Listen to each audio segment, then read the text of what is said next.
నమస్తే, welcome to our channel. నేను ఆదిత్య. అత్యాచార ఆరోపణలు ఎదుర్కొంటున్నటువంటి టాలీవుడ్ ప్రముఖ కొరియోగ్రాఫర్ జానీ మాస్టర్కి సంబంధించినటువంటి అంశం ఇప్పుడు సోషల్ మీడియా వేదికగా at the same time Telugu ఇండస్ట్రీలో ఎంత రచ్చ అవుతుందో చూస్తూనే ఉన్నాం. మరి ఈ అంశం గురించి మాట్లాడడానికి మనతో పాటు ఉన్నారు ప్రముఖ నిర్మాత నటికుమార్ గారు. సార్ అడిగి మరిన్ని విషయాలు తెలుసుకుందాం. సార్ నమస్కారం. సార్ నమస్తే. జానీ మాస్టర్కి సంబంధించినటువంటి అంశం మనం చూస్తూనే ఉన్నాం. దాదాపుగా ఈ వ్యవహారం 5 సంవత్సరాల నుంచి నడుస్తుందంటూ ఒక వార్త అయితే వినిపిస్తుంది. మరి 5 సంవత్సరాల నుంచి నడుస్తున్నటువంటి అంశం ఇప్పుడు అనూహ్యంగా తెర మీదకి రావడానికి రీజన్ ఏంటి? మీ సోషల్ మీడియా తీసుకొచ్చుంటుంది. అంటే వాళ్ళు చెప్తేనే కదా సోషల్ మీడియా తెలిసింది. మీ సోషల్ మీడియా 5 సంవత్సరాల క్రితం ఉంది, ఇప్పుడు ఉంది. 5 సంవత్సరాల నుంచి ఏం జరిగిందో ఏంటో ఎవరికి తెలియదు. జానీ మాస్టర్ ఏం చేశాడు, ఏం జరిగింది ఏంటో ఒక్కొక్కరు ఒక డిఫరెంట్ చెప్తున్నారు. As a report, investigation report, police report కరెక్ట్గా తెలుస్తుంది. పోలీస్ స్టేషన్కి అమ్మాయి కంప్లైంట్ ఇచ్చింది. ఆ అమ్మాయి చట్టం తన పని తాను చేసుకుపోతుంది. యాజ్ రూల్ ప్రకారంగా ఆమె కంప్లైంట్ ఇచ్చింది. రూల్ ప్రకారంగా ఛాంబర్ కంప్లైంట్ ఇచ్చింది. ఛాంబర్ రూల్ ప్రకారంగా ఆయన అందాక సస్పెండ్ చేశారు. ఈ కేసు తేలిన దాకా ఆయన పక్కన పెట్టారు. అలాగే జనసేన పార్టీ ఆయన పక్కన పెట్టారు. Is clear. అంతకన్నా చట్టాన్ని మన చేతిలో తీసుకోవాలి. చట్టం ఎవరి వాళ్ళు ఉంటారు. అయితే నేను ఒకటి ఏమంటున్నానంటే, జానీ మాస్టర్ అవ్వచ్చు, ఆ అమ్మాయి అవ్వచ్చు, 2018 నాడు పోలీస్ స్టేషన్ లేవా, గవర్నమెంట్ లేదా, లేకపోతే ఛాంబర్లు లేవా, లేకపోతే ఫెడరేషన్ లేవా? ఈరోజు అప్పుడు దాకా ఇప్పుడు ఆగి చేయాల్సిన అవసరం ఏమొచ్చింది? ఏవైనా విభేదాలు వచ్చాయా? 5 సంవత్సరాల నుంచి రిలేషన్షిప్లోని మీరు రిలేషన్షిప్లో ఉన్నారా లేరా, లేకపోతే మీరు అసిస్టెంటా కాదని నేను అడగట్లా. మీకు వేధింపులు అప్పటి నుంచి జరుగుతున్నాయంటే మీరు ఎందుకు పోలీస్ స్టేషన్ కంప్లైంట్ ఇవ్వలేదు? 2018లో ఛాంబరు గవర్నమెంట్కి సబ్మిట్ చేసిన రిపోర్ట్లో ఆ రోజు ఆడపిల్లలు ఎక్కడ ఉంటే అక్కడ సి టీమ్స్ ఉండాలి. అక్కడ already manager immediate police station near by police station complaint ఇవ్వాలి. ఆడ కానిస్టేబుల్స్ ఉండాలి, మొక్క కానిస్టేబుల్స్ ఉండాలి. అదే నైట్ షూటింగ్ అయితే కంపల్సరీ అక్కడే ఉండాలి అనేది మేము అక్కడ రూల్ పాస్ చేసి గవర్నమెంట్ కూడా పెడితే గవర్నమెంట్ కూడా ఆ ఆచరణలో పెట్టింది. ఆ నియర్ పోలీస్ స్టేషన్ మనం అయితే మేనేజర్ కంప్లైంట్ ఇవ్వాలి. ఒకవేళ పోలీసు వాళ్ళు రాకపోతే మీరు ఇమీడియట్లీ పోలీస్ స్టేషన్ కంప్లైంట్ పెట్టచ్చు, 100 పెట్టచ్చు. మరి మీకు అన్ని సేఫ్టీలు ఉన్నాయి కదా, అంతమంది జనం ఉంటారు కదా, 200 మంది షూటింగ్లో ఉంటారు కదా, 200 మంది 300 మంది షూటింగ్లో ఉంటాడు, హీరోలు ఉంటారు కదా. మరి ఆ రోజే మీరు గట్టిగా మీరు ఏమండి నాకు ఇలా చేస్తున్నాడు ఈ విధంగా జరుగుతుంది అని చెప్పేసి బయటకు వచ్చి చెప్పే ధైర్యం మీకు లేదు. ఈ రోజు ఉన్న ధైర్యం ఆ రోజు ఎందుకు లేదు? అంటే ఆ రోజు మనుషులు ఈ రోజు మనుషులు ఏమైనా తేడా వచ్చారా? నేను అడుగుతున్నా. నేనేమడుగుతున్నానంటే ఆడపిల్లలని నేను ఒకటే చెప్తున్నా, ఆడపిల్లలని అందరికీ కూడా ఇది నేను ఒక లెసన్. ఇది నేనేం చెప్తానంటే ఆయుధం మీ చేతిలో ఉంది. ఆది పరాశక్తిలో మనం ఉండాలి. ఈరోజు మన చేతుల్లో ఫోన్ ఉంది, మన చేతుల్లో మొత్తం టోటల్గా మనం కంప్లైంట్ ఇస్తే ఇమీడియట్లీ సీరియస్ యాక్షన్ తీసుకుంటున్నారు. ఇలాంటప్పుడు మనం ఎందుకు ఎక్కడా కంప్లైంట్ ఇవ్వకుండా ఏమి ఇవ్వకుండా 2024 దాకా వెయిటింగ్ చేసి ఇప్పుడు మనం కంప్లైంట్ ఇవ్వడం ఏంటి? ఒక్కొక్కరు చెప్తున్నారు. అది డిఫరెంట్, ఎంత నిజం ఎంత. అంటే ఈ అంశానికి సంబంధించి ఎవరైతే బాధితురాలుగా ఉన్నటువంటి అమ్మాయి ఈ అంశాన్ని నెల క్రితమే ఒక స్టార్ హీరో దగ్గరికి ఈ అంశాన్ని తీసుకెళ్ళిందని, నెల నుంచి ఇది మధ్య నలుగుతుందని అనూహ్యంగా ఇప్పుడు బయటకు వచ్చింది. అంటే గదిలో పెట్టి కొడితే పిల్లి కూడా పులవుద్ది అంటారు కదా. సో స్టార్ హీరో పోలీస్ కాకపోవచ్చు, కానీ వెనకాల సపోర్ట్. నేను అడుగుతుంది ఎవరు సపోర్ట్, దేని సపోర్ట్? అంటే ఇప్పుడు ఒక అమ్మాయి కలకటాలో జరిగిన అత్యాచారానికి దేశం అంతా ఈరోజు మొత్తం దేశం అంతా కోడే కూస్తుంది, దేశం అంతా సపోర్ట్ చేసినట్టే ఆమె ఎవరు సపోర్ట్ ఉంది? ఎవరు సపోర్ట్ లేదు. దిశ ఎన్కౌంటర్ దిశలో జరిగితే ఒక దిశకి మొత్తం టోటల్ గా కొన్ని లక్షల మంది తిరిగి వచ్చినట్టు ఎవరు సపోర్ట్ ఉంది ఆ అమ్మాయికి? ఒక ఢిల్లీ ఘటన, నిర్భయ ఘటన ఉంటే అక్కడ నిర్భయ జరిగితే అక్కడ కొన్ని లక్షల మంది ఎక్కడ కొవ్వొత్తులు ర్యాలీ చేశారంటే ఏం బ్యాక్గ్రౌండ్ సపోర్ట్ ఉంది? ఆడపిల్ల అన్యాయం జరిగిందని ఒకటే ఒక సపోర్ట్. అన్యాయం జరిగిన ఆడపిల్లకి కొన్ని లక్షల మంది అండగా ఉంటారు. అది మనం తెలుసుకోగలగాలి. మనం 5 నిమిషాల కోసం మీరు ఈరోజు మీ స్వార్థం కోసం, మీ దానికోసం మీరు ఈరోజు హీరోయిన్ అయిపోదామనో, లేకపోతే డ్యాన్స్ మాస్టర్ అయిపోదామనో, లేకపోతే ఏదో స్వార్థం పడి మోసగాడి చేతిలో మోసపోవడం మీది తప్పు కాదా అని అడుగుతున్నా. మోసగాడి చేతిలో మోసపోవడం మీ తప్పు కాదా? సినీ ఇండస్ట్రీ అందరూ అలాంటి వాళ్ళు కాదు. సినీ ఇండస్ట్రీలో మహామహులు హీరోయిన్లు ఉన్నారు, మహామహులు సైడ్ క్యారెక్టర్స్ ఉన్నారు. నేను 35 సంవత్సరాల నుంచి ఉన్నాను. ఇండస్ట్రీ అంతా ఎవరో ఒకరు చేసిన తప్పుకి ఎంటైర్ ఇండస్ట్రీ తప్పు కాదు. సినీ కళమ్మ తల్లి ఈరోజు ఎంతో మంది పెద్ద పెద్ద హీరోయిన్లు చేసింది. అన్నీ కూడా ప్రతి దక్కన కూడా ఆడవాళ్ళు, ప్రతి ఒక్కరు మగవాడు రిలేషన్షిప్లో మగవాడు ఏదో విధంగా అడుగుతాడు. ఎంతోమంది హీరోయిన్లు డైరెక్టర్ పెళ్లి చేసుకున్నారు, ఎంతోమంది హీరోయిన్లు హీరోలు పెళ్లి చేసుకున్నారు. Is different. ఎక్కడో కూడా ఒక కలుస్తుంది. అలాంటప్పుడు డ్యాన్స్ యూనియన్స్లో కూడా డ్యాన్స్ మాస్టర్లు డ్యాన్సర్లు చేసుకున్నారు, ఎన్నో జరుగుతున్నాయి. ఇలాంటివి మనం అవన్నీ తీసుకునేటప్పుడు మనం మీకు ఇక్కడ 2018 నుంచి ఇప్పుడు దాకా జరిగింది అంటున్నారు. అది జరిగిన సిచ్యువేషన్ని మీరు రిలేషన్షిప్ మంచిగా ఉన్నారా, లేకపోతే మీరు ఎప్పుడు విభేదించి 5 సంవత్సరాల నుంచి విభేదిస్తూ భయపడుతూ బతుకుతూ ఇప్పుడు ఎందుకు మీకు ధైర్యం వచ్చింది? ఈరోజు మరి అదే జానీ మాస్టర్ ప్రెసిడెంట్ కదా, ఫెడరేషన్ అదే వల్లభనే అనిల్ కదా, అదే 5 సంవత్సరాల నుంచి అదే దామోదర్ ప్రసాద్ కదా సెక్రటరీ. ఇక్కడి నుంచి అక్కడికి వెళ్ళారు, డిపార్ట్మెంట్లు కూడా మారలేదే. ఈ రోజు వచ్చిన ధైర్యం 5 సంవత్సరాల ముందు ఎందుకు రాలేదు మీకు? అంటే మీరు డ్యాన్సర్ అవుదాం అనుకున్నారా, లేకపోతే మీకు స్వార్థం ఉందా? ఓపిక పట్టింది అనుకోవచ్చు కదా. ఎందుకు అలా ఓపిక కాదండి. మనం ఒక్కటి అడుగుతున్నాం, ఆడెవడో ఏదో అడిగాడని చెప్పి మనం మాన ప్రాణాలు తాకట పెడతామా అని అడుగుతున్నా. మన క్యారెక్టర్ కోసం మనం మాన ప్రాణాలు లోపరుచుకుంటుంటే ఊరుకుంటామా అని అడుగుతున్నా. ఆది పరాశక్తి రాగా మనం ఎందుకు తయారవ్వలేదు? అక్కడ మీరు జరుగుతున్నప్పుడు చెప్పుతో ఎందుకు కొట్టలేదు? కొట్టి నువ్వు ఇమ్మీడియట్లీ ఆ స్టార్ హీరోకి రే ఇగో ఈ బతుకు ఇక్కడ చూడు ఇలా చేస్తున్నాడు రోగని ఎందుకు చెప్పలేకపోయావు? ఇది నేను ఎందుకు చెప్తున్నా, సినిమా ఇండస్ట్రీ అని అందరినీ ఇప్పుడు సోషల్ మీడియాలో ప్రతి ఒక్కరూ మా ఇండస్ట్రీలో చీప్గా హీరోయిన్లు అందరూ ఇలాంటివి ఉంటారా, ఆర్టిస్టులు అంటే సినిమా వాళ్ళు అంటే ఇంత చీపా అనుకుంటారు. సినిమా వాళ్ళు ఎవరో ఒకరు చేసిన తప్పక ఇండస్ట్రీలో అందరూ వాళ్ళకి పిల్లలు ఉన్నారు, తల్లులు ఉన్నారు, క్యారెక్టర్ ఆర్టిస్టులు ఉన్నారు, అందరూ చేస్తారు. క్యారెక్టర్స్ మాత్రమే చేస్తారు తప్ప అందరూ కూడా దీన్ని చెప్తున్న కాస్టింగ్ కౌచ్ అనేది ప్రపంచంలో ఉంది. కాస్టింగ్ కౌచ్ అనేది మొత్తం టోటల్గా సాఫ్ట్వేర్లో ఉంది, మన గవర్నమెంట్ ఆఫీసుల్లో ఉంది, ప్రతి దిక్కున కాస్టింగ్ కౌచ్ ఉంది. మీకు ఏదో విధంగా మీరు రాత్రి అవతల వాడు లోబర్చుకోవటానికి ప్రయత్నం చేస్తాడు, మోసం చేస్తున్నాడు, మోసపోతున్నామని తెలుసు, యూట్యూబ్లో చూస్తున్నారు, మొత్తం టీవీలో చూస్తున్నారు. అయినా కూడా ఆ రాత్రి మనకు ప్రమోషన్ వస్తుందనో, రాత్రి మనకి ఏదో మొత్తం టోటల్ అందరం ఎక్కిపోతామనో రాత్రి వస్తుంది. కానీ మీకు టాలెంట్ ఉంటేనే వస్తుంది. టాలెంట్ ఉంటే ఏది ఆపవు. ఇది రమ్యకృష్ణ గారిని తీసుకోండి, ఇది ఆమిని గారిని తీసుకోండి, ఇది ఖుష్బు గారిని తీసుకోండి, చిన్మయ్య గారిని తీసుకోండి ఉదాహరణకి. ఎందుకంటే వాళ్ళు నలుగురు కాస్టింగ్ కౌచ్ కోసం మాట్లాడారు కాబట్టి వాళ్ళు సున్నితంగా మేము తిరస్కరించాం, అలాంటివి కూడా మా టైంలో ఉండేవి తిరస్కరించాం, ఇలాగ జరిగిందని చెప్పారు. మరి తిరస్కరిస్తే వాళ్ళ క్యారెక్టర్లు ఇవ్వడం మానేశారా? వాళ్ళకి తిరస్కరిస్తే సినిమా వేషాలు ఇవ్వడం మానేశారా? టాప్ హీరోయిన్లుగా టాప్ క్యారెక్టర్ ఆర్టిస్టులుగా ఎందుకు వచ్చారు అంటే వాళ్ళకి టాలెంట్ ఉంది కాబట్టి ఎవరు ఆపలేరు.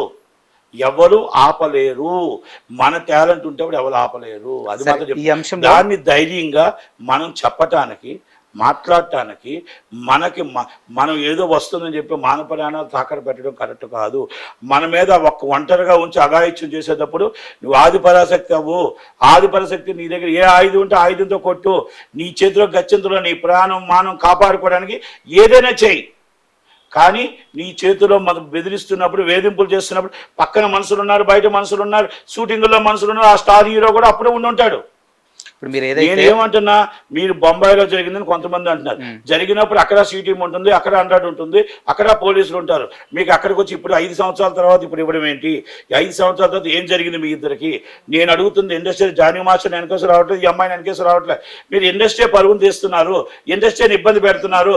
కాజ్ ఆఫ్ యాక్షన్ అయిన హాఫ్ అన్ అవర్కి గంటలో మీరు ఎందుకు కంప్లైంట్ ఇవ్వలేకపోయారు? ఒక ఆడపిల్లగా మీకు నిజాయితీ అందరూ అయ్యి ఉంటే ఈ రోజు మాత్రం మనం ఎందుకు కంప్లైంట్ ఆ రోజు ఇవ్వలేకపోయారు? 5 సంవత్సరాలు మీరు వెయిటింగ్ చేసి ఉంటారు, ఓపు పట్టు. తప్పు అంటాను నేను, అది తప్పు. మీరు అవతలోడికి ఛాన్స్ ఇచ్చారు, అవతలోడి మీకు ఏదో ఛాన్స్ ఇవ్వకపోయేటప్పటికి మీరు బయటకు వచ్చారు, ఇది తప్పు అంటాను నేను. సరే సార్, మీరు ఏదైతే ఆడపిల్ల అంటే ఆది పరాశక్తి అంటున్నారో ఈ అంశంలో స్వయాన జానీ మాస్టర్ భార్య కూడా ఇన్వాల్వ్ అయ్యింది. ఆ తోటి మహిళ అయి ఉండి నా భర్తను పెళ్లి చేసుకో, మతం మారంటూ నన్ను చాలా రకాలుగా ఇబ్బంది పెట్టిందని చెప్తున్నారు ఆవిడ కూడా. ఏమండి ఒక మాట, ఆమె పెళ్లి చేసుకోమని చెప్పింది. ఏం చెప్పింది? పెళ్లి చేసుకోమని చెప్పింది. నీకు ఇష్టం ఉంటే పెళ్లి చేసుకో, లేకపోతే మామూలుగా రిజెక్ట్ చేయి. ఇక అక్కడ నీకు ఇంకేం చెప్పలేదు కదా ఆమె. అంటే 2 విషయాలు. ఆమె పెళ్లి చేసుకో అంటే ఇక్కడ ఒక చిన్న డబుల్ మీనింగ్ ఉంది. పెళ్లి చేసుకొని ఆమె చెప్పడం, ఈయన వచ్చి నేను రిజెక్ట్ చేయడం, మతం మారండు, ఇవన్నీ మొత్తం మీ కాన్వర్సేషన్స్ ఏం కనబట్టలే. ఇక్కడ ఎక్కడో బెడ్స్ కొట్టిన తర్వాత ఎక్కడెక్కడో తేడాలు వచ్చిన తర్వాత పోలీస్ స్టేషన్కి వెళ్ళడం కనబట్టలే. సో ఎంటైర్ సినేరియోలో వాళ్ళిద్దరికి ఎక్కడ చెడింది అంటారా? నేను ఇప్పుడు మీ సింపుల్ ఇష్యూ భార్య ఇన్వాల్వ్మెంట్ అంటున్నారు అంటే మీరు అడిగిన దాని డైలాగ్ నాకు అర్థమవుతుంది అంతే. నాకేం తెలియవండి, నేను లోనకి వెళ్ళి చూడలేదు. కనుక వాళ్ళ భార్య నిజంగా అడిగి ఉంటే, ఈమె రిజెక్ట్ చేసి ఉంటే, మతం మారమని చెప్పుంటే, ఇక్కడ కంప్లైంట్ ఇప్పుడు ఇచ్చి 24లో కంప్లైంట్ ఇచ్చి ఉంటే, 2010 నుంచి రిలేషన్షిప్లో ఏదో వేధింపులు అంటున్నారు. మరి ఈ వేధింపులు 5 సంవత్సరాలు వేధింపులు భార్యాభర్తలు చేస్తూ ఉంటే మరి ఆమె ఎందుకు వెయిటింగ్ చేసింది? మరి ఆమె ఎందుకు ఇప్పుడు బయటకు వచ్చింది? ఇవన్నీ కూడా పోలీసులు ఎంక్వైరీ చేస్తారు, మనం చెప్పాల్సిన అవసరంలా. నేను మా ఇండస్ట్రీ కోసం చెప్తున్నా, మా ఇండస్ట్రీ ఆడబిడ్డల కోసం చెప్తున్నా, మా అక్క చెల్లెల కోసం చెప్తున్నా, మా అమ్మల కోసం చెప్తున్నా, మా తల్లిల కోసం చెప్తున్నా. ఇండస్ట్రీలో ప్రతి ఆడపిల్లలో మనం 100% వాళ్ళ గౌరవాన్ని కాపాడుకోవాలి, మన గౌరవాన్ని భంగం కలగకుండా కాపాడుకోవడానికి నిలబెట్టుకోవడానికి మనం ఉండాలి. కనుక మీకు ఏదో చెప్తున్న క్యాస్టింగ్ కౌచ్ అనేది ప్రతి వాడు మగాడు ఏదో రూపంలో లాగాలని చూస్తాడు. ఆడపిల్ల ఏదో విధంగా ఎక్కడో ఈరోజు వేషం వస్తుందో లేకపోతే ఇంకోటి వస్తుందో వద్దు. పట్టుకోటు కోసం పని చేసుకోవచ్చు, పట్టుకోటు కోసం ఎక్కడేం చేసుకోవచ్చు.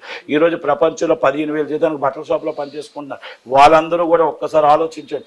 ఒక్కొక్కరు ఒక్కొక్క డిఫరెంట్ పని చేసుకుని పాచి పని చేసుకుంటున్నారు, ఇంకో పని చేసుకుంటారు, చదువుకుంటే చిన్న ఉద్యోగాలు చేసుకుని కాల్ సెంటర్లో చేసుకుని వాళ్ళకి ఎన్ని కష్టాలు ఉన్నాయో, వాళ్ళకి ఎన్ని బాధలు ఉన్నాయో, వాళ్ళు సింగిల్గా తల్లిదండ్రులు తీసుకొని పల్లెటూరులో నుంచి వచ్చి తల్లిదండ్రులు పోషించుకోవడం కోసం ఎక్కడో రూముల్లో ఉంటున్నారు, వాళ్ళకి ఎన్ని బాధలు ఉన్నాయో, వాళ్ళకి ఎన్ని కష్టాలు ఉన్నాయో, ఇవన్నీ కూడా మొత్తం టోటల్గా ఆడపిల్లలు ఆదివాల శక్తి అవ్వాలి, వాళ్ళు కాపాడాలి. పోలీసులు ఒక్కొక్క ఆడపిల్లకి ఒక పోలీస్ సపోర్ట్ చేయలేడు.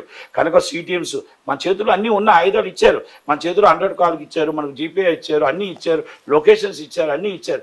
కనుక మనల్ని మనం కాపాడుకోగలుగుతాం. ఇదే టాలీవుడ్ ఇండస్ట్రీలో గతంలో కూడా చాలా మంది అమ్మాయిలు అవ్వచ్చు, హీరోయిన్స్ అవ్వచ్చు, క్యారెక్టర్ ఆర్టిస్టులు ఎవరైనా కానీ మేము కాస్టింగ్ కోచింగ్ వల్ల చాలా ఇబ్బంది పడ్డామని బయటకు వచ్చిన సందర్భాలు చూసాం మనం.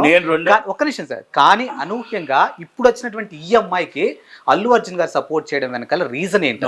అల్లు అర్జున్ గారు ఆయన క్యాజువల్గా నీ క్యారెక్టర్స్ లేవంటున్నాం, అవకాశాలు ఇవ్వాలంటున్నాం, మేము ఎట్టి బస్సులో మా గీత ఆర్ట్స్ మీకు అవకాశం ఇస్తుంది, మేము అవకాశం కంపల్సరీ మీకు అవకాశం కల్పిస్తాం, మీలాంటి వాళ్ళందరికీ మేము అవకాశం కల్పిస్తామని వాళ్ళు చెప్తున్నారు. తప్పేం లేదు అంటే దీన్ని రాజకీయ కోణంలో చూస్తున్నారు కదా చాలా మంది, బికాజ్ రాజకీయంగా జనసేన వర్సెస్ వైఎస్ఆర్సీపీ అన్నట్టుగా అసలు సంబంధమే లేదు. ఆయన ఆమెని ఆల్రెడీ టాలెంటెడ్ ఉండొచ్చు, ఆమె ఆల్రెడీ కొరియోగ్రాఫర్గా ఆమెకు వేషం ఇస్తాను, ఆమెకు సపోర్ట్ చేస్తాను అన్నాడు. అది దాని తప్పేం లేదే. ఇప్పుడు మా సంస్థ ఉంది, మా సంస్థకు అందరినీ సపోర్ట్ చేస్తాం మేము ఇప్పుడు ప్రతి ఒక్కరిని చేస్తాం. శేఖర్ మాస్టర్ని చేసాం, ఎంతోమంది చేసాం, ఆంటోనీని చేసాం, ఎంతోమంది మాస్టర్లతో మేము షూటింగ్లు చేసాం, మరి అందరితో మేము షూటింగ్లు చేసాం, అందరితో మాట్లాడుకున్నాం, అందరితో చేసాం, తారా మాస్టర్తో కూడా చేసాం. తారా మాస్టర్ ఆల్రెడీ అంటే నేను ఎందుకు చెప్తున్నానంటే కొంతమంది అయిపోయారు, న్యూ టాలెంటెడ్ కాదు, ప్రతి ఒక్కరిని గౌరవించాలి. వాళ్ళు ఒకప్పుడు ఎలాంటి వాళ్ళు, ఇవన్నీ మనం గౌరవించాలి. అందుకని నేనంటే ఇక్కడనే కాదు, వాళ్ళకి టాలెంట్ ఉండేటప్పుడు మనం కంపల్సరీ సపోర్ట్ చేయాల్సిన బాధ్యత ఉంది. దానికి అల్లు అర్జున్ గారు చెప్పుండొచ్చు కదా, దాన్ని రాజకీయంగా చూడకూడదు. జనసేనలో వన్ ఆఫ్ ది మెంబర్ అంతే తప్ప జనసేన పార్టీ అయింది కాదు. ఓకే, కనుక మనం అర్థం చేసుకోవచ్చు, జనసేనకి దీనికి సపోర్ట్ లేదు, ప్రస్తుతానికి. కాకపోతే ఆయన ఎందుకంటే ఒక్కసారి ఆగిపోమని చెప్పారు అంతే. ప్రస్తుతానికి ఆరోపణలు ఎదుర్కొన్నటువంటి జానీ మాస్టర్ ఈ ఇష్యూ బయటకు వచ్చి దాదాపుగా 2-3 రోజులు అవుతున్నప్పటికీ కూడా ఎక్కడ బయటకు వచ్చి మరి నేను ఎలాంటి తప్పు చేయలేదు అని చెప్పిన సందర్భాలు కూడా ఎక్కడ కనిపించట్లేదు. ఆల్మోస్ట్ మొబైల్ కూడా స్విచ్ ఆఫ్ చేసుకుని ఉన్నారు. మరి ఆయన ఇలా అబ్స్కండ్ అవ్వడానికి అబ్స్కండ్ అనేది ఒకటండి. వాళ్ళు పోలీసు వాళ్ళు నోటీస్ ఇవ్వడానికి వెళ్తున్నారు, పోలీసు వాళ్ళు ఇస్తారు, ఆల్రెడీ ఎఫ్ఐఆర్ అవునాయండి. ఎఫ్ఐఆర్ రిపోర్ట్ తెచ్చుకోవడం మీకేం పెద్ద గొప్ప ఏం కాదు. ఎఫ్ఐఆర్ తెచ్చుకుంటారు, స్టేట్మెంట్ రికార్డ్ తీసుకుంటారు, అన్నీ తీసుకుంటారు, అన్ని విషయాలు బయటకు వస్తే త్వరలోనే బయటకు వస్తాడు. కాబట్టి నేను మాట్లాడట్లేదు, ఈ విషయం కోసం నేను మాట్లాడట్లేదు. మా ఇండస్ట్రీ సినీ కలమ్మ తల్లి ఎంతోమంది తీసుకొచ్చింది. మరి రమ్యకృష్ణ గారు ఎంతమంది మాట్లాడారు. మీరు అంటున్నారు చాలామంది కాస్టింగ్ కోచ్ కోసం మేము ఇబ్బంది పడ్డాం. మీరు ఇబ్బంది పడిన వాళ్ళు ఎవరైనా ఉంటే ఆ రోజు ఆంధ్ర భాష వాడిని పట్టుకొని మీరు ఎందుకు కంప్లైంట్ ఇవ్వలేదు? పోలీసులు ఉన్నారు కదా, ఈరోజు మీరు ఛాంబర్ ఉంది కదా, ఫెడరేషన్ ఉంది కదా, మీరు ఎవరో పట్టించుకోలేదు, ఎవరో పట్టించుకుని నాట్ కరెక్ట్. ఆ అమ్మాయి ఎవరు ఉన్నారండి, ఆ అమ్మాయి ఎవరండి, ఎవరో తెలుసండి. ఈరోజు నాన్సింగ్ పోలీసులు యాక్షన్ తీసుకోలేదా? డీజీపీ గారు ఇమీడియట్గా సీరియస్ యాక్షన్ తీసుకోలేదా? ఇప్పుడు ఛాంబర్ తీసుకోలేదా? ఫెడరేషన్ తీసుకోలేదా? డ్యాన్స్ మాస్టర్ యూనియన్ ఇమీడియట్లీ ఆయన్ని సస్పెండ్ చేయలేదా? ఆమె ఏమైనా పెద్ద ఇన్ఫ్లుయెన్స్డా కాదు కదా. ఇప్పుడు ఆయన పేరు నత్వాని, హీరోయిన్ గారు నత్వాని గారు ఎవరున్నారు, వాళ్ళ దాంట్లో వేరు డిఫరెంట్. వాళ్ళ దాంట్లో మొత్తం టోటల్గా విలనే జగన్మోహన్ రెడ్డి, ఇస్ గవర్నమెంట్. ఒక ఐపీఎస్లు విలన్స్, మొత్తం టోటల్ పోలీసులు విలన్స్, ఇస్ గవర్నమెంట్ విలను. పక్క రాష్ట్రం గవర్నమెంట్ కూడా సపోర్ట్ అయ్యాడు. ఆమె ఏమీ చేయలేని పరిస్థితుల్లో ఆమె 40 రోజులు 80 సంవత్సరాల వయసులో తల్లిదండ్రులు నరకయాతన పెట్టినా, ఆమె న్యూడ్ ఫోటోలు తీసినా, ఆమె చిత్రవంశం గెస్ట్ హౌస్లో పెట్టినా, ఏం చేసినా అక్కడ గవర్నమెంటే సపోర్ట్ లేదు. కాబట్టి ఏమీ చెప్పుకోలేక చేయలేక ఏ పరిస్థితి సంతకాలు ఏం కావాలంటే పెట్టి ఏ విధంగా కావాలో పాపం ఆ విధంగా అమ్మాయిని చిత్రవంశం పెట్టి ఆ అమ్మాయి వెళ్ళిపోయిన తర్వాత గవర్నమెంట్ చేంజ్ అయిన తర్వాత నాకు న్యాయం చేయండి, ఇదిగో విట్నెసెస్, ఇదిగో జీపే లొకేషన్స్, ఇదిగో ఇక్కడ ఇది ఈ టైం, ఇక్కడ ఈ టైం అని అన్నీ ఇస్తే ఆ ముగ్గురు ఐపీఎస్ని ముగ్గురు ఐపీఎస్ సస్పెండ్ చేశారు, ఏసీబీని సస్పెండ్ చేశారు, సీఎం సస్పెండ్ చేశారు. సర్వీస్ నుంచి కూడా సీఏ రేపు ఎప్పుడో రిలీవ్ అవుతాడు, కంపల్సరీ సర్వీస్ నుంచి రిమూవ్ చేస్తారు. ఎందుకంటే మీరు తెలియాలి, ఒక సర్వీస్ నుంచి రిమూవ్ చేస్తే ఒక పొలిటికల్ లీడర్ పక్క నుండి మనం ఏమైనా చెయ్యొచ్చు, కాకి బట్టలు ఉంటే ఏంటి అని తెలియాలి, అంతే, అంతగాని ఇంకేం కాదు. కనుక మన చట్టం ఎప్పుడు కూడా చాలా స్ట్రాంగ్ ఉంటుంది. సివి ఆనంద్ గారు అక్కడున్నా ఇక్కడున్నా ఇక్కడ ఆయనే ఉన్నారు, డిపార్ట్మెంట్లో వాళ్ళే ఉన్నారు. మీరు కంప్లైంట్ ఇవ్వకుండా 5 సంవత్సరాల నుంచి ఇవన్నీ చెప్పడం కరెక్ట్ కాదు అని నేను అంటాను. మీరు సినిమా ఇండస్ట్రీ మీద అబాండాలు వేయడం కరెక్ట్ కాదు అంటారు. ఇప్పుడు జరిగిన సిచ్యువేషన్, ఇక్కడ జరిగిన సిచ్యువేషన్ ఆన్ ది స్పాట్ ఇమీడియట్గా వెళ్ళాలి. కంప్లైంట్ వెళ్తే అది సీరియస్నెస్ ఉంటుంది. మనం 1 సంవత్సరం 2 సంవత్సరాలు 3 సంవత్సరాలు అయిపోయిన తర్వాత మనం ఇవ్వడం అనేది కరెక్ట్ కాదేమో అనిపిస్తుంది నాకైతే. ఇప్పుడు 5 సంవత్సరాల క్రితం నేను ఇండస్ట్రీ కోసమే మాట్లాడుతున్నా, వీళ్ళ విషయాల కోసం నేను మాట్లాడుతున్నా. ఆడపిల్లల మాన ప్రాణాల కోసం మాట్లాడుతున్నా, ఆడపిల్లల సెక్యూరిటీ కోసం మాట్లాడుతున్నా, ఈ రోజు కలకత్తా ఇష్యూ కోసం మాట్లాడుతున్నా, నిర్భయ ఇష్యూ కోసం మాట్లాడుతున్నా, దిశ ఎన్కౌంటర్ కోసం మాట్లాడుతున్నా. ఇంత దేశం పోలీసులు, ఆర్మీ అందరినీ కూడా ఎన్ని చేసినా ఎక్కడో ఒకటి ఏదో జరుగుతుంది. అలాంటిది మాదొక స్మాల్ ఇండస్ట్రీ. ఆ స్మాల్ ఇండస్ట్రీలో మేము ఎంత కాపలా కాసినా ఏదో జరుగుతుంది. కానీ దాన్ని పట్టుకోవడానికి చట్టం ఉంది, న్యాయం ఉంది, అన్నీ ఉన్నాయి. మనం కూడా చెప్పగలగాలి. చెప్పకుండా ఇండస్ట్రీ మీద బదనాం చేయడం కరెక్ట్ కాదు. ప్రతి ఒక్కరి కూడా మనం చులకన అయిపోతున్నాం. ఎవరో వచ్చి ఇండస్ట్రీలోగా హీరోయిన్ ఎలాగంటారా, మొత్తం ఇండస్ట్రీలో అంత అంటే మాకు బాధ అనిపిస్తుంది. సినిమా ఇండస్ట్రీలో మేము బతుకుతున్నాం, సినిమా ఇండస్ట్రీలో మేము తింటున్నాం. మీరు కూడా అందరూ కలమ్మ తల్లి మిమ్మల్ని పోషిస్తుంది. అదే సినిమా ఇండస్ట్రీని చిన్న చూపు చూస్తే బాధ అనిపించే ఈరోజు మాట్లాడాల్సి వస్తుంది, అంతే తప్ప ఏ ఇష్యూ కోసం నేను కాదు. ఓకే సార్, వాళ్ళిద్దరి మధ్య ఏం జరిగిందో తెలియదు. ఇప్పుడు చాలా మంది నెటిజన్లు మీడియా ముఖం కానీ సోషల్ మీడియా అడుగుతున్న అంశం ఏదైనా ఉంది అని అంటే, ఒక ఆడపిల్ల వచ్చి ఫైట్ చేస్తుంది, నువ్వు తప్పు చేయనప్పుడు నువ్వు కూడా బయటకు వచ్చి నువ్వు డిఫెండ్ చేసుకోవచ్చు కదా, ఎందుకు డిఫెండ్ చేసుకోవట్లేదు అని అడుగుతున్నారు. ఏమండి, పోలీసులు ఇన్వెస్టిగేషన్ నడుస్తుంది. అవును, ఆ ఇన్వెస్టిగేషన్ రిపోర్ట్ వచ్చిన తర్వాత అవతల ఎందుకు రావట్లేదు, తప్పు చేశాడో తప్పు చేయలేదు అయిన తర్వాత పోలీసులు ఇన్వెస్టిగేషన్ రిపోర్ట్. మనం ఎవరైనా ఇన్వెస్టిగేషన్ రిపోర్ట్స్ మనం కాదు కదా. ఇన్వెస్టిగేషన్ కాదు, వాళ్ళ ఒకటే నేను అడుగుతున్నాను. నెటిజన్స్ అడుగుతారు, నెటిజన్స్ ఇస్ రైట్.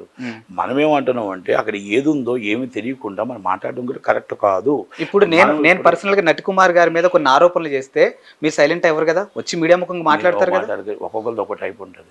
ఇప్పుడు నేనున్నాను, డైరెక్ట్ గా చెప్తాను, డైరెక్ట్ గా మాట్లాడతాను, డైరెక్ట్ గా చెప్తాను. నాకు 100 కాల్స్ వస్తాయి, మీకు తెలుసో లేదు. సినిమాలు వేషాలు ఇప్పించమని వస్తాయి, సినిమాలు వస్తాయి, అన్నీ వస్తాయి. నేను ఏ ఫోన్ అటెండ్ చేయను, ఎందుకంటే ఏ ఫోన్ అటెండ్ చేస్తే ఏ రికార్డింగ్ చేస్తున్నారు అని చెప్పి నేను ఏ ఫోన్ అటెండ్ చేయను. ఏదైనా షూటింగ్స్ ఉంటే మా ఆఫీస్ నుంచి చూసుకుంటారు. రేపు అక్టోబర్ షూటింగ్ 10 రోజుల ముందు డైరెక్టర్ వస్తాడు, కూర్చుంటాడు, ఆడిషన్ చేస్తాడు. షూటింగ్స్ అయిపోతే షూటింగ్ లొకేషన్ కూడా నేను జనరల్ రైలింగ్ దాకా ఉంటాను. ఇది ఈరోజు కాదు, ఇది 30 years బిఫోర్ నుంచి జనరల్ వెళ్ళిపోయిన దాకా ఉంటా. ఎందుకంటే అక్కడ ఉన్న వాళ్ళందరికీ సెక్యూరిటీ ఉండడం కోసం జనరల్ వెళ్ళిన దాకా ఉంటాను. నేను లేట్గా వెళ్తాను షూటింగ్కి, నైట్ ఏ షూటింగ్ అయినా కూడా నేను జనరల్ వెళ్ళిపోయిన తర్వాత వెళ్తాను. ఎందుకంటే అందరూ వెళ్ళిపోయారా లేదా, ఎక్కడ ఇంకేమైనా ప్రాబ్లం ఉందా అని. ఇది ప్రతి నిర్మాత చేయాలని నేను చెప్తున్నా. ప్రతి మేనేజరు మనం లోకల్ పోలీస్ స్టేషన్ కంప్లైంట్ ఇవ్వాలి. ఆ అమ్మాయిలకు కూడా సిటీఎంస్, లేడీస్ కానిస్టేబుల్ ఉంటారు. ఇవన్నీ రూల్స్ అండ్ రెగ్యులేషన్స్ ఉన్నాయి, మనం వాడుకోవచ్చు. మన చేతిలో ఫోన్ ఉంటుంది, మన చేతిలో జీపీఎస్ చేయొచ్చు. అక్కడ అన్యాయం జరిగిందంటే అక్కడే అడగాలి. అక్కడ అడగకుండా మనం ఈరోజు అద్దం పగలు కొట్టారు, అయ్యాలు పగలు కొట్టారు, ఈ పగలు కొట్టారు. ఆ రోజు మనం బయటికి రావడానికి అవకాశం ఉందా లేదా, బయటకు వచ్చి మనం గట్టిగా అడగడానికి అవకాశం ఉందా లేదా, ఎందుకు ఉండదు? సో ఎందుకంటానంటే అక్కడ మనం బయటకు వచ్చేయడానికి అవకాశం లేకపోతే మనకి ఏమైనా జరిగితే అఘాయిత్యం జరుగుతున్నట్టు, అక్కడ మానభంగం జరుగుతున్నట్టు, అక్కడ అటెంప్ట్ మనం జరుగుతున్నట్టు. అటెంప్ట్ జరుగుతున్నప్పుడు ఇమీడియట్లీ మనం 1 గంట తర్వాతనే మనం కంప్లైంట్ ఇచ్చామా? నేను ఒక్కటే అడుగుతున్నాను. ఇవన్నీ ఇక్కడ మీరు చెప్తున్న దాన్ని బట్టి వాళ్ళు భార్య పెళ్లి చేసుకోమని ఇవన్నీ అంటే ఇది ఏదో జరుగుతుంది. ఇది పోలీసులు ఇన్వెస్టిగేషన్ తీయాలి తప్ప ఇది మనం ఏం చూడలేదు కాబట్టి మనం చెప్పలేం. దాదాపుగా అమ్మాయి 16 ఏళ్ల వయసు నుంచి జరుగుతుందంటే అమ్మాయి మైనరు. సో మైనర్ మీద లైంగికంగా వేధించడం మొదలు పెడితే అంటే ఆ అంశం చూసుకున్నట్టయితే ఫోక్సో కింద కేసు నమోదు చేసే అవకాశం కూడా వినిపిస్తుంది. మరి నిజంగా ఇది ఇప్పుడు 16 సంవత్సరాలు, గతంలో 5 సంవత్సరాల క్రితం 5 సంవత్సరాల క్రితం కేసు రాలేదు కదా. రాలేదు. 16 సంవత్సరాలు అంటే 6 సంవత్సరాలు, 23 సంవత్సరాలు, 24 సంవత్సరాలు అంతేనా? అవును, 22 సంవత్సరాల వయసులో ఆమె పెళ్లి చేసుకోమని ఏంటి, 16 సంవత్సరాలు డ్యాన్స్ మాస్టర్ అవ్వడం ఏంటి, డ్యాన్స్ కొరియోగ్రాఫరు, డ్యాన్స్ అసిస్టెంట్, దానికంటే ఒక పద్ధతి ఉంటుంది. డ్యాన్సర్ వేరు. డ్యాన్సర్కి ఆమె ఎన్ని సంవత్సరాలకు వచ్చింది ఫీల్డ్లోకి? 16వ సంవత్సరం ఫీల్డ్లోకి వచ్చిందా? 16వ సంవత్సరం డ్యాన్సర్గా వచ్చిందా, డ్యాన్స్ అసిస్టెంట్గా వచ్చిందా? ఇవన్నీ చాలా ఉన్నాయి రూల్స్ అండ్ రెగ్యులేషన్స్. కనుక మనం మాట్లాడుకోవడానికి కాదు. ఇప్పుడు మనం ఎవరిని అవమానించొద్దు, ఎవరిని చేయొద్దు. మీరు ఒక ప్రముఖ నిర్మాతగా ఈ అంశంలో దోషులు నిర్దోషులు అనే విషయం పక్కన పెడితే ఈ అంశంలో నటికుమార్ మాట్లాడాల్సి వస్తే ఏం మాట్లాడతారు అసలు? నటికుమార్ మాట్లాడాల్సి వస్తే 16 సంవత్సరాల వయసులో ఉన్న అమ్మాయిని ఒక డ్యాన్స్ అసిస్టెంట్గా అప్పుడు సెక్రటరీ ఎవరు, అసలు డ్యాన్స్ అసిస్టెంట్గా మొత్తం టోటల్గా నాన్ మెంబర్ని ఎలా తీసుకున్నారు, అలాగే జానీ మాస్టర్ 16 సంవత్సరాల నుంచి వేధింపులకు గురవుతున్న ఆ అమ్మాయికి ఫస్ట్ డ్యాన్సర్ అవ్వాలి, డ్యాన్సర్ అయిన తర్వాత ఒక సీనియారిటీ వచ్చిన తర్వాత డ్యాన్స్ అసిస్టెంట్ అవుతుంది, డ్యాన్స్ అసిస్టెంట్ కూడా థర్డ్ అసిస్టెంట్ అవుతుంది, థర్డ్ అసిస్టెంట్ తర్వాత సెకండ్ అసిస్టెంట్ అవుతుంది, సెకండ్ అసిస్టెంట్ తర్వాత ఫస్ట్ అసిస్టెంట్ అవ్వడానికి నాకు తెలిసి 4 సంవత్సరాలు పడుతుంది, డ్యాన్స్ కొరియోగ్రాఫర్ అవ్వడానికి 6 సంవత్సరాలు 5 సంవత్సరాలు పడుతుంది. ఇవన్నీ నాకు తెలిసిన అవగాహనతో మిడిమిడి జ్ఞానంతో నాకు తెలిసిన అవగాహనతో నేను చెప్తున్నాను తప్ప ఇక్కడ ఏదో రాజకీయం నడుస్తుంది, ఇక్కడ ఏదో కుట్ర జరుగుతుంది, ఇక్కడ ఏదో వాళ్ళ రిలేషన్షిప్లు చెరాయి కాబట్టి ఇప్పుడు రోడ్డు మీదకి వచ్చారని మా ఇండస్ట్రీ పరువు తీస్తున్నారని నేను అంటున్నాను. అంతే. Thank you very much. Thank you sir.